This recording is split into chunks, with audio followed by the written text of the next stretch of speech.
Morning, welcome back to my channel. তো তোমরা সবাই কেমন আছো? আশা করি ভালোই আছো, আমিও ভালোই আছি। তো চলো আজকে ব্লগটা শুরু করা যাক। এখন বাজে 4:45। আমি উঠেছি 4টের সময়। উঠে আমার এদিকে যা জায়গা সমস্তটাই হয়ে গেছে, মানে ডাল ভাত হয়ে গেছে, একটু হচ্ছে, ফোড়ন দিয়ে দিয়েছি, ডাল হচ্ছে, আর রান্না হবে হচ্ছে মাছের ডিমের বড়া। এই দেখো এখানে আছে, এই যে তার জন্য পেঁয়াজ, শুধু পেঁয়াজই দেবো, লঙ্কা সোনা বাবার জন্য দিই না।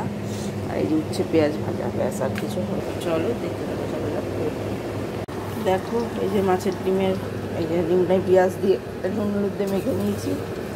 তো মাছের ডিমটা দেখো দিয়ে দিয়েছি, এই যে ভেজে নিচ্ছি।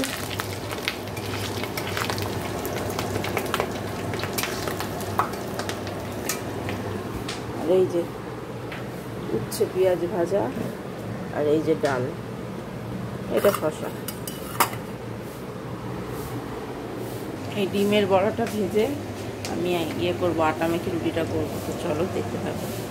দেখো আটা মেখে রুটি বেলা হয়ে গেছে। এই যে রুটি এখানে দিয়েও দিয়েছি একটা, এবার সেঁকে নেবো।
দেখো আমার রুটি এই যে হয়ে গেল।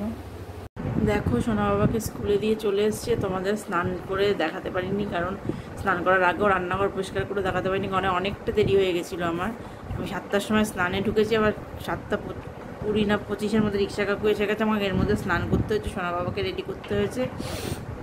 আমি এগুলো কিছুই করতে পারিনি, তো দেরি হয়ে গেছিলো। তো চলো, তো এখন একটু বসি। এই এসে একটু বসেছি, বিছনা টিছনা গুছাতেও পারিনি আজকে, গুছিয়ে টুছিয়ে বসে তোমাদের সাথে কথা বলছি। তো চলো পরে আবার কথা হচ্ছে, আমি একটু বসে নিই।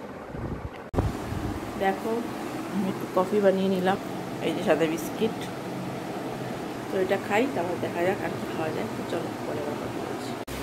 দেখো এবার আমরা বলছি, সরি, আমি খেতে বসবো। সোনা বাবার হয়ে গেছে, সোনা বাবার হয়ে গেছে। মা অফিসে খাওয়া দাওয়া আছে, মা খাবার গুছাইনি। তো চলো আমি খেয়ে নিই, তারপরে আবার কথা হবে। Good evening. দেখো চলে এসেছি কিচেনে। এসে দেখো কফি বানিয়ে নিয়েছি, এখন বাজে 6টা। এই যে দেখো কফিটা বানিয়ে নিয়েছি, এই যে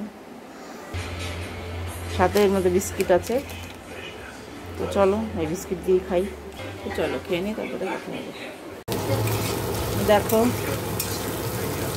ডিমের ঝুড়ি ভাজা করবো বলে এখানে পেঁয়াজ লঙ্কা দিয়ে দিয়েছি। 2টো ডিম দেখো নিয়ে নিয়েছি, এটা সোনা বাবার করে দেবো। আর মার অফিসে খাওয়া দাওয়া ছিল, মা মাংস খাইনি সবটা, এটা নিয়ে এসছে বাড়িতে, সেটা দিয়ে রুটি খেয়ে নেবে। এই দেখো হয়ে গেছে এটা বানানো। তো চলো এবার মাকে দিয়ে দিই। তো আর আমি রাত্রে একটা রুটিকে এগরোলের মতো বানিয়ে খেয়ে নিয়েছি, তোমাদের দেখাতেই ভুলে গেছি। তো চলো আজকের ব্লগটা আমি এখানেই শেষ করলাম। সবাই ভালো থেকো, সুস্থ থেকো, গুড নাইট।